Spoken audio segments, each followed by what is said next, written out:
Sebelum menonton, jangan lupa like, subscribe, dan tekan tombol lonceng. Selamat menyaksikan. Presiden Joko Widodo menyampaikan optimismenya memasuki tahun 2024 dengan modal ekonomi dan politik yang dinilai baik.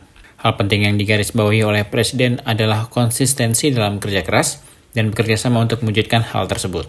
Dari sisi ekonomi, Presiden menyampaikan bahwa sepanjang triwulan tahun 2023, ekonomi Indonesia masih tumbuh baik dalam rentang angka 5% dan nilai inflasi yang jauh di bawah rata-rata inflasi global. Selain itu, indikator perekonomian lainnya yang juga berada pada angka yang baik. Di samping itu, Kepala Negara juga optimistis pertumbuhan ekonomi pada tahun 2024 masih berada di kisaran 5%. Meski demikian, Presiden Jokowi mengingatkan agar tetap berhati-hati dan waspada dengan situasi ketidakpastian global yang masih berlanjut hingga saat ini.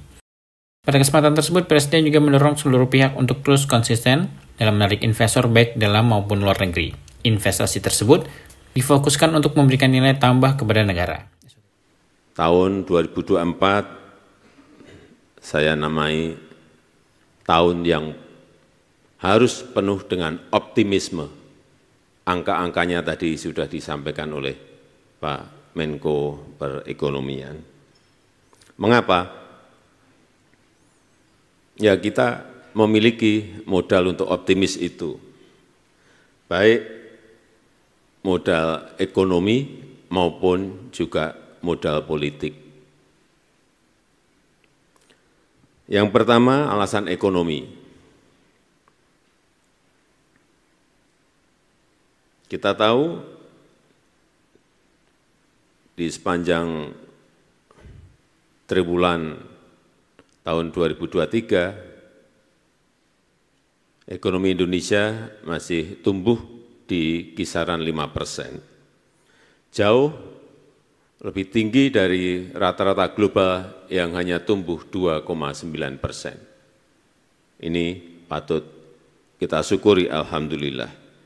Juga inflasi, kita patut bersyukur bahwa kita mampu menjaga inflasi di angka 2,86%, yang negara-negara lain sangat kesulitan menjaga yang namanya inflasi ini.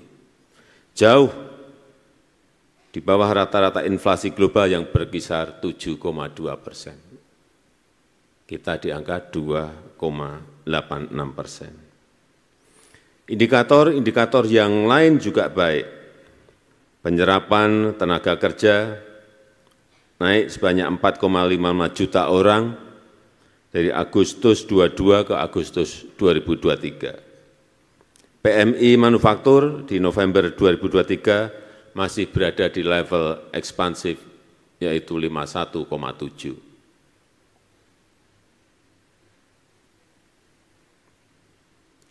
Neraca perdagangan masih surplus dan sudah surplus 43 bulan berturut-turut. Indeks keyakinan konsumen pada November juga berada di angka 123,6. Artinya keyakinan kuat terhadap kondisi ekonomi kita. Tidak ada alasan untuk pesimis memasuki 2024. Saya masih optimis pertumbuhan ekonomi kita akan masih berada di kisaran 5%. Namun, kalau orang Jawa bilang, tetap eling lan waspada. Harus selalu ingat, hati-hati dan waspada. Ketidakpastian global masih berlanjut. Konflik di Timur Tengah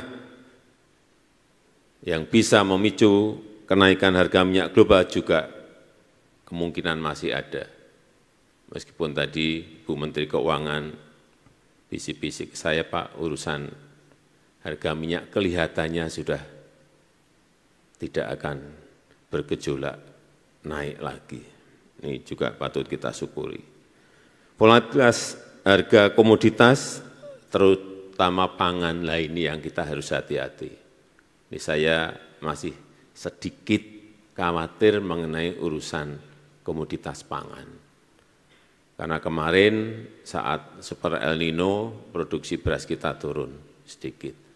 Di 2024 juga perkiraan kita masih belum kembali ke normal. Tetapi kalau kita lihat semua negara juga 22 negara ada yang stop ekspor pangan, ada yang ngerem mengurangi ekspor pangannya, sehingga memang di 2023 kemarin kita kesulitan mencari tambahan untuk cadangan beras kita.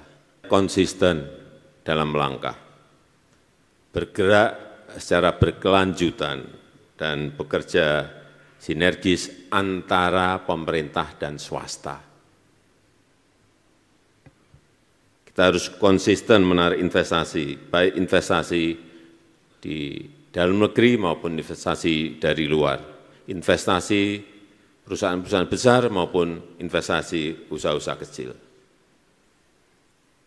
Tapi juga bukan sembarang investasi, kita harus fokus investasi yang memberikan nilai tambah yang besar kepada negara kita.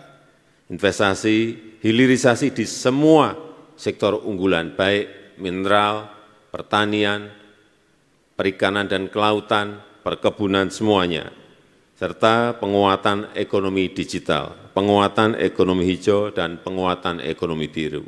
Turut mendampingi Presiden dalam acara tersebut yaitu Menteri Koordinator Bidang Perekonomian Erlangga Hartarto, Menteri Keuangan Sri Mulyani, Menteri Energi dan Sumber Daya Mineral Arifin Tasrif, dan Sekretaris Kabinet Pramono Anung. Tim Eljon Media melaporkan.